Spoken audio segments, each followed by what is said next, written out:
രാജ്യത്തിന്റെ ആഭ്യന്തരമന്ത്രിയായിരുന്ന പി ചിദംബരം ഇന്ന് ദിമാഗി നക്സൽ എന്ന വിശേഷണം താൻ അഭിമാനത്തോടെ സ്വീകരിക്കുന്നുവെന്ന് പറയുമ്പോൾ അദ്ദേഹത്തിന്റെ ആഭ്യന്തരമന്ത്രിയായിരുന്ന കാലഘട്ടം നമുക്കൊന്ന് ഓർക്കേണ്ടതുണ്ട്.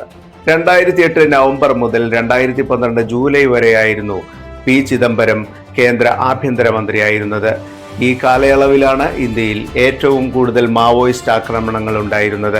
2008 721 പേരും, 2009 908 പേരും, 2010 1005 പേരും, 2011 611 പേരും, 2012 400-ലേറെ പേരും മാവോയിസ്റ്റ് ആക്രമണങ്ങളിൽ കൊല്ലപ്പെട്ടതായാണ് സർക്കാർ കണക്കുകൾ സൂചിപ്പിക്കുന്നത്.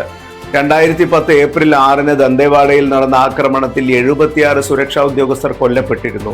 ആ ആക്രമണത്തിന്റെ പശ്ചാത്തലത്തിൽ ആഭ്യന്തരമന്ത്രിയായിരുന്ന പി ചിദംബരം രാജിവെക്കാനുള്ള സന്നദ്ധത പോലും അന്ന് പ്രകടിപ്പിച്ചിരുന്നു. ഈ വ്യക്തിയാണ് ഇന്ന് ദിമാഗി നക്സൽ എന്ന വിശേഷണം അഭിമാനത്തോടെ സ്വീകരിക്കുന്നത്.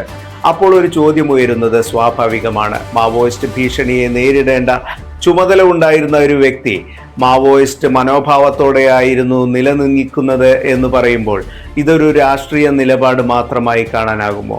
ഇവിടെയാണ് പ്രധാനമന്ത്രിയുടെ ദിമാഗി നക്സൽ എന്ന മുന്നറിയിപ്പിന്റെ രാഷ്ട്രീയ പ്രസക്തിയും വീണ്ടും ചർച്ചയാകുന്നത്.